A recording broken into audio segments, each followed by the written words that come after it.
Short-handed from three. Hull comes soaring in again. Just uncanny knack. And cashes in. Is on the upper left wing. Just got inside, circles around, pure effort. Game 3 wasn't basketball. It was daylight robbery. The Indiana Fever were leading, they were fighting, and then a series of whistles ripped the game right from their hands. Suddenly, the Las Vegas Aces are at the foul line. A'ja Wilson is throwing elbows, and Aaliyah Boston can't even get a fair challenge recognized. Fans at Gainbridge saw it, social media saw it, and the box score proves it. The Aces didn't outplay the Fever. They were handed that win. And the most infuriating part? It overshadowed Lexie Hull's gritty, career-defining performance. Do you think the Fever can bounce back? If yes, then comment, "Let's go Fever." A'ja Wilson sets a screen where she extends her leg out, but of course they call the foul on Lexie Hull for A'ja Wilson's illegal screen. Then A'ja Wilson and Nalissa Smith totally foul Michaela Timpson, but there is no call. Could have took a 1-point lead going into half. Now we're up by 3 and they call a foul that isn't a foul. So we don't get calls when we're getting hit, but the Aces get a call when nobody touches anybody. Game 3 was ugly, but let's not pretend this was the first time Indiana had to fight two teams at once. From the very beginning of the series, the officiating has leaned toward Las Vegas like a crutch, and it's thrown the balance of competition completely off. Everyone saw it in Game 1. Vegas tried to come back into the game at the free throw line, while Indiana's physical play was treated in a different way. The Fever would stand tall defensively, body up, and somehow those possessions always finished with the Aces shooting free throws. That set the tone. By the time the second game came around, the pattern had grown louder, and the calls felt more and more one-sided. Steph, why don't you think you were able to find any flow, and when that was the case, what are you trying to do to jumpstart things, maybe on the defense? Well, it's hard for us to find flow when there's a foul call every 10 seconds. I mean, it just really is. And when they're at the free throw line, we can't get up and down the floor, and that's a challenge. They were much more aggressive and physical defensively, and we didn't counter that with our off-ball actions or with our back cuts.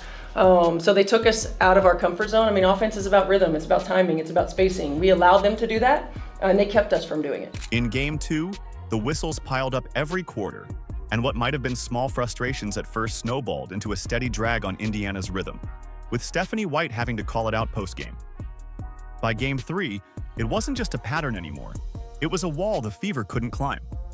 The nightmare sequence came in the third quarter when Aaliyah Boston tried to challenge a foul call on Jackie Young.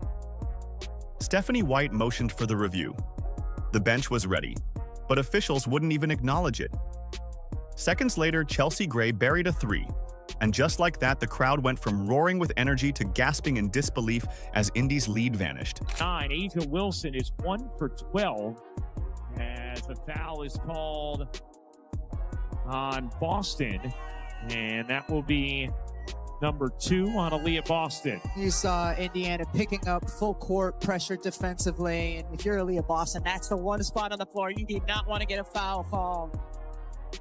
And Stephanie White is trying to challenge it and did not call the timeout in time. Gray in the corner, connects! It wasn't just the scoreboard swing, it was the message. The Fever played hard enough to earn separation, and in a blink, that work was erased by whistles and another Vegas bucket. Fans inside Gainbridge exploded, waving their arms, screaming at refs who seemed to shrug it off.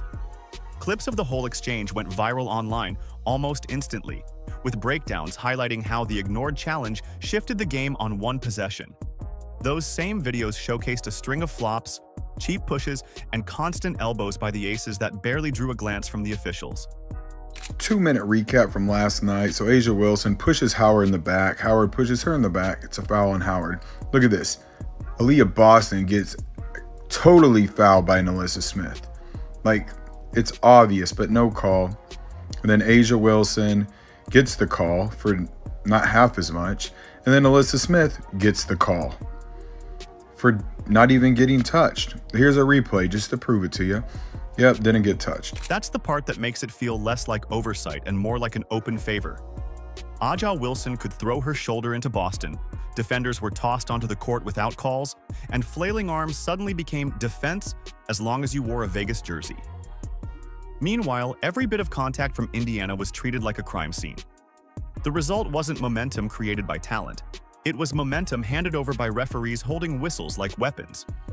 Offensive foul, practically a football check, and the Aces score. So now the Aces cut it to 2, and then A'ja Wilson sets an illegal screen, and they tied things up. And then Lexie Hull gets called for a foul for doing nothing when they just had 2 illegal screens they didn't call. All right, so this is fair. Same thing happens on the other side, but they don't call a foul for Kelsey Mitchell. So Leah Boston gets called for this foul for getting her arm grabbed, but Stephanie White can't challenge. They won't let her. That's the second time this game they didn't let her have her challenge. And then A'ja Wilson starts acting like a big baby. And while that might have crushed the morale of a lesser group, one Fever player decided this game wouldn't just be about bad calls, because Lexie Hull made sure of it. How often do you see a player who probably shouldn't even be on the court nearly change the direction of an entire playoff series? That's what made Lexie Hull the real headline of Game 3. She wasn't supposed to be out there at all. After aggravating her back in the opening game of this series, she came into Friday listed as questionable. Practice was limited, her movements looked stiff even in warm-ups, and you could tell fans weren't expecting much. But instead of logging a few minutes just to give her teammates a breather, Hull turned her night into something that Fever fans will remember long after this series ends. Boston has the mismatch on Lloyd. Help comes. Kick out. Hull will fire. And hit from 3. Last 2 positions inside from Indiana. Smith tied up by Hull, and a jump ball between Smith and Hull. She played through visible pain and still put together a box score that looked like it belonged to a healthy star. 16 points, 10 rebounds, 4 assists, 2 blocks, a steal. And she did it while shooting 6 of 10 from the field, including 3 triples that felt like lifelines every time Vegas tried to edge in front. Those threes mattered even more, because they tied her with a franchise playoff mark across 2 games, 8 total, which is not something many would have predicted from her coming off a questionable injury report. And she scored her playoff career high with 16 during Game 3 against the Aces. What was impressive wasn't just the numbers, but how she earned them. Every loose ball, every scrambled rebound, she seemed to throw her body into plays that most injured players might avoid. On the left side of the floor, just a clear out, letting Jackie Young go to work. Jackie Young with 17 points. Boston to the corner. Hull, catch, fire, and hit. Correct call. Evans dishes. Ray whips a pass inside. What a denial from Lexie Hull. The Hull able to save the play.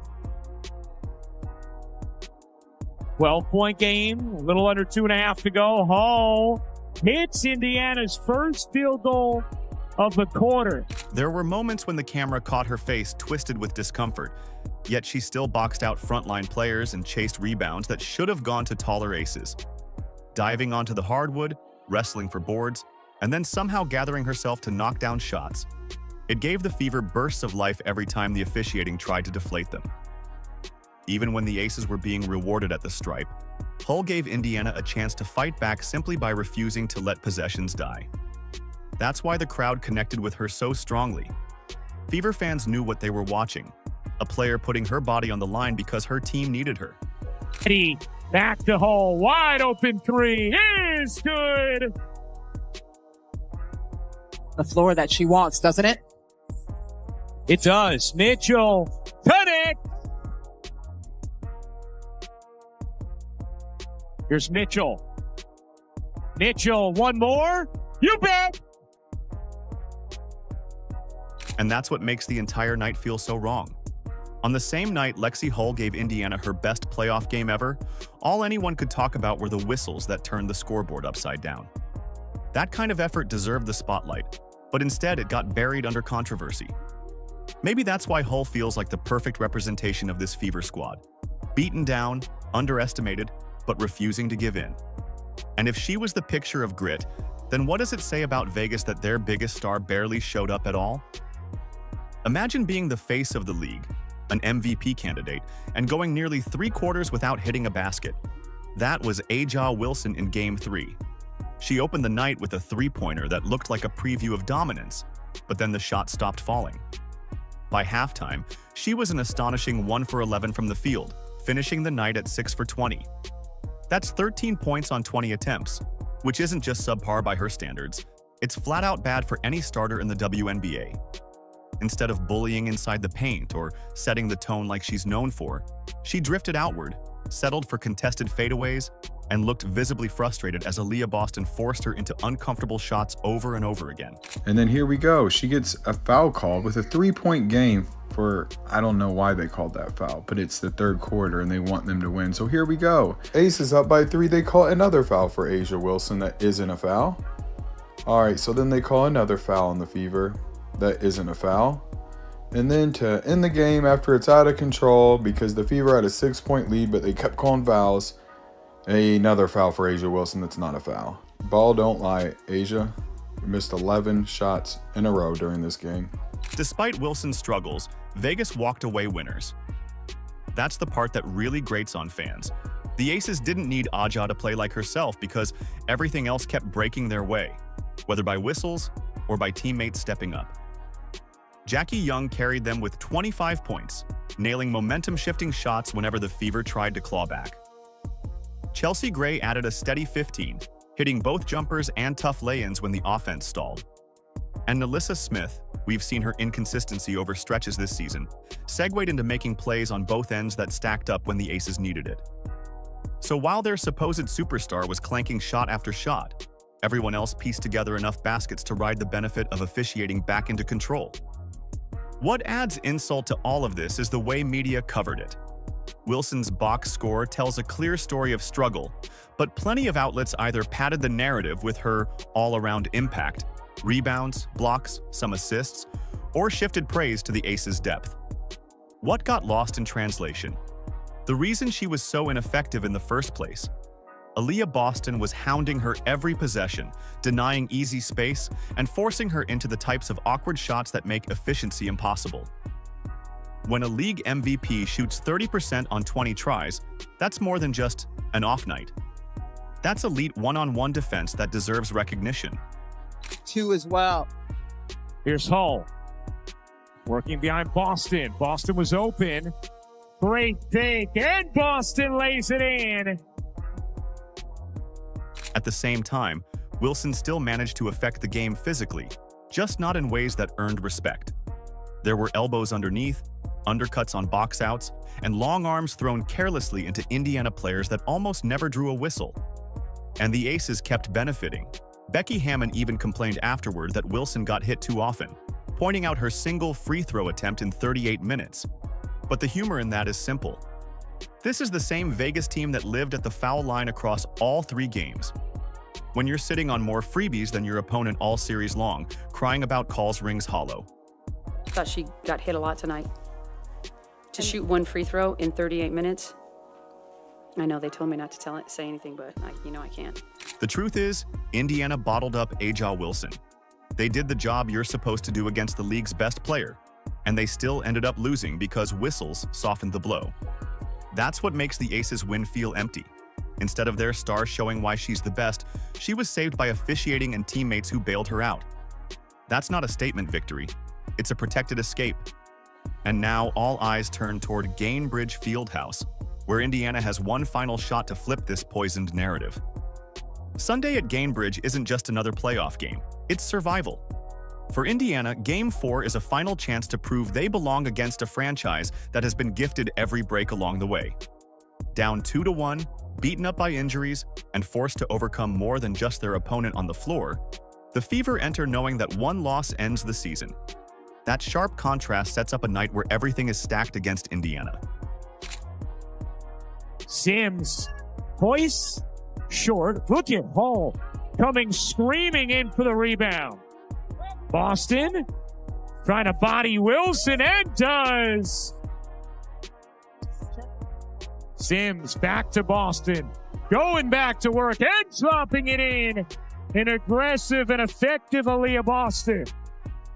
Becky Hammon has already started setting the stage, complaining about physicality from the Fever and raising concerns that officiating might bend toward the home team this time. Think about the irony.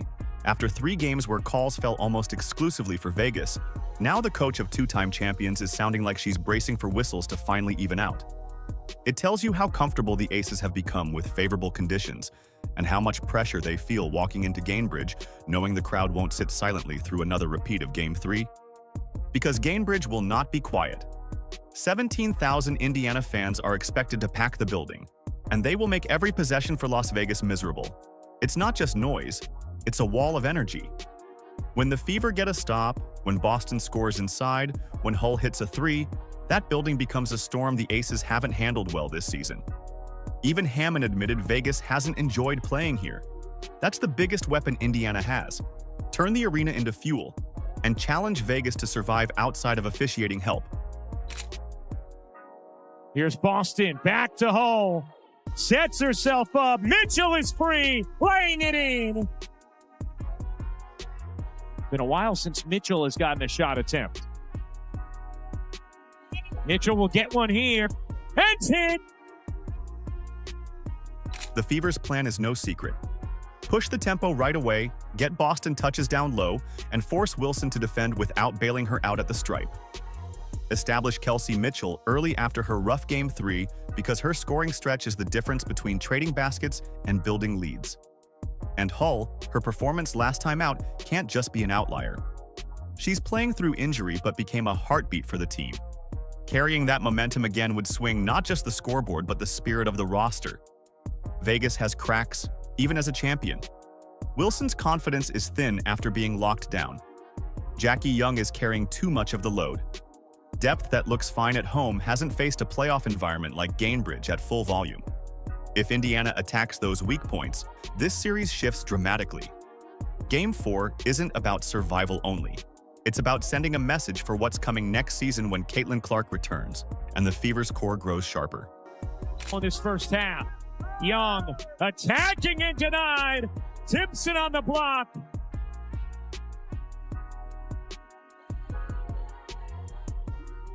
Hull needs some help. Dump it in Boston.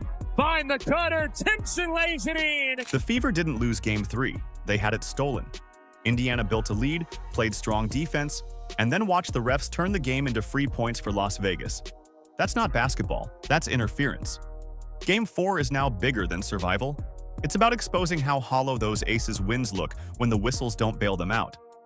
If Hull fights through pain again, if Mitchell heats up, if Boston keeps punishing Wilson inside, Gainbridge can erupt into chaos. Add 17,000 fans to that mix, and this series shifts. Indiana's season isn't finished. It's just about to get louder. Do you think the Fever can bounce back? If yes, then comment, "Let's go Fever." Like, subscribe, and turn on all notifications so you never miss out. Click the video on the screen, and we will see you in the next one.